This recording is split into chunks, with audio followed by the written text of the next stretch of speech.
Hey, do you teach yoga? Have you ever trained to lead yoga classes, to be a yoga therapist? Have you ever owned a yoga studio? Maybe even just wondered what it was like for the women and men up there in front of the room on their mats, leading you through endless Surya Namaskars, down dogs, and pranayamas galore? Well, these are their stories, and mine. I'm Rebecca Sebastian, a 20-year yoga teacher, 10-year yoga therapist, yoga studio owner, and co-founder of a yoga-focused nonprofit. I've done a lot in the yoga world over the last 20 years. Pretty much everything except had a water cooler. You know, a place to share stories, talk about struggles, successes, and find other people who do the same thing that I do. Welcome to Working in Yoga, a podcast and substitute water cooler for yoga folks to connect and build community, to share our unique profession, our challenges, and our journeys with the world.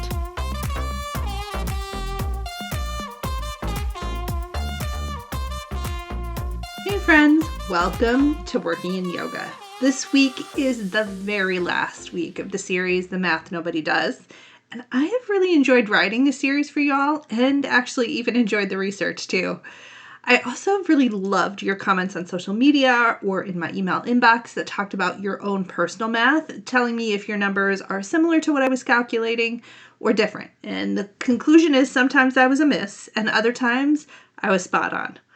What seems to say true is that there's a general consensus that a lot of us kind of avoid the detailed math that would be beneficial in getting a good handle on how we make this profession sustainable for all of us.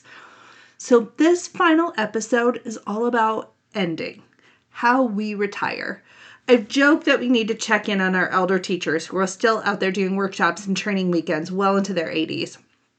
Now, it is incredible that they are able to do that work, but also, do they want to? Or are finances part of the reason that they keep traveling and teaching?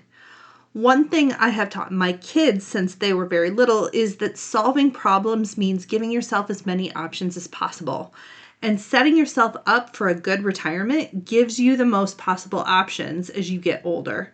So should you get to choose if you're teaching or not? Well, that should be up to you. So let's talk about how you get that choice. And a quick reminder, this podcast is not financial advice. I am just laying out some numbers so that you can make better decisions. And if you want to know about any of my other offerings, go ahead and head to the show notes, or you can check out the magazine at thesunlightexperience.com/inside yoga. But let's get into it. So I've saved this topic for the last one because I think it might be the most important episode in the series, actually. Every other episode, we talked about the math of specific career decisions, right? Like training costs, studio pay, going independent, running a retreat. This episode is about the math of your entire career, like the long view. The number that most yoga professionals never look at directly because looking at it is uncomfortable. And to be honest with you, I've talked to many professionals in other fields. They also feel uncomfortable as well. So what do you actually need to have saved to retire? And what does the path to that number actually look like from where you are right now? So let's look at it together, not to scare you, but because not looking at this number costs us things that are far worse than the discomfort of the conversation. So here is the retirement story the yoga industry tells us, implicitly, by not telling us any story at all. Remember, it doesn't tell us one. There is no institutional conversation about retirement for yoga professionals. There's no trade organization running financial planning workshops, no credentialing body building retirement resources into its membership offerings. No industry-wide conversation about what a yoga professional's financial future looks like or what it needs to look like. The silence is its own message. And the message is, figure it out yourself.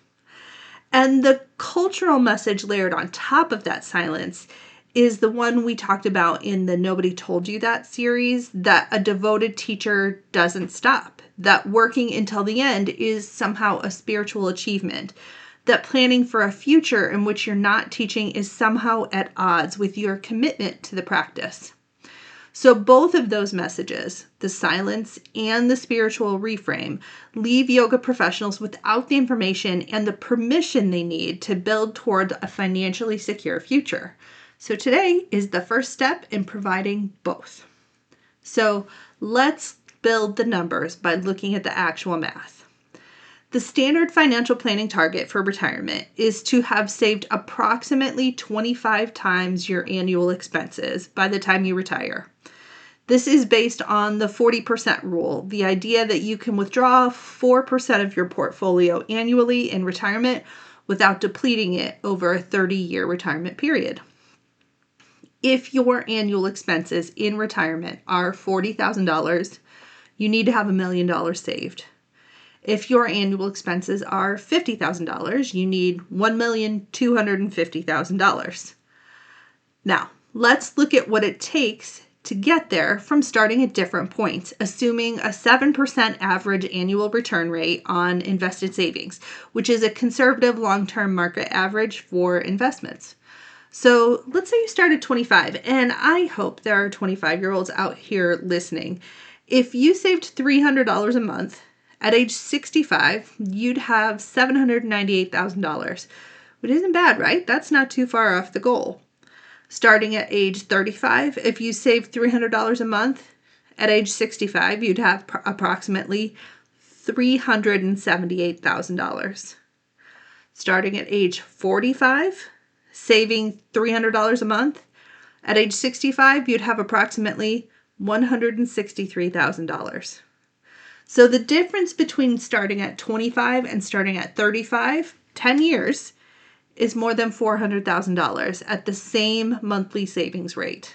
That is the cost of waiting, and that is compound interest working against you instead of for you.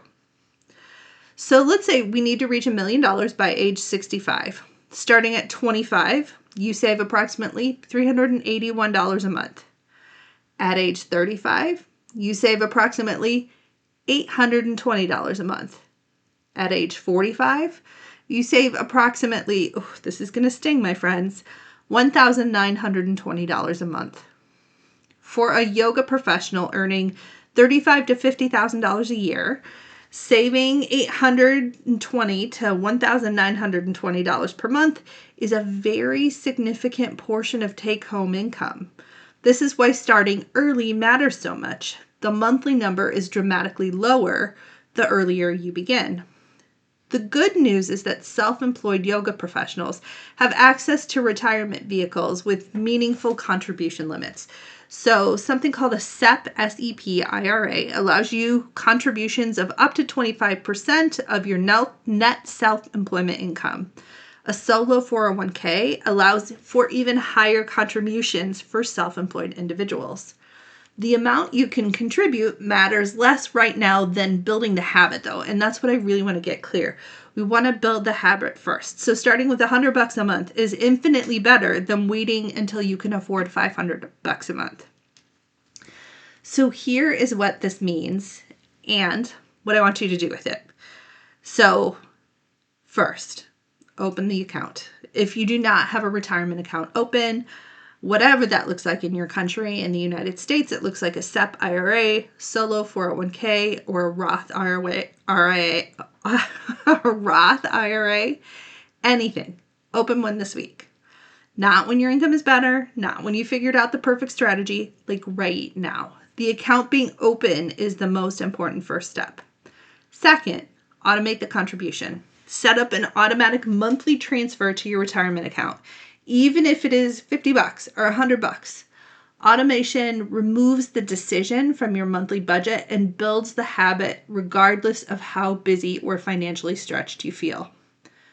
Third, increase the contribution whenever your income increases. So every time you raise rates or add a client or another class or have a better than average month, put a portion of that increase directly into retirement before it gets absorbed into your lifestyle. And finally, get advice from someone who understands self-employment. A fee-only financial advisor, that's someone who charges you for their time rather than their commissions, can help you choose the right vehicle and optimize your contribution strategy for your specific tax situation. This is worth paying for. So I want to be clear here, my friends. You are allowed to stop someday on your own terms because you choose to, not because your body gave out before your bank account did.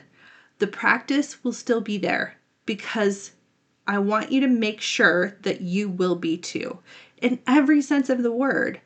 And to the yoga industry at large, this is a collective problem that requires collective solutions. Fair compensation, employer contributions where employment exists, industry-wide financial literacy resources. These conversations need to happen.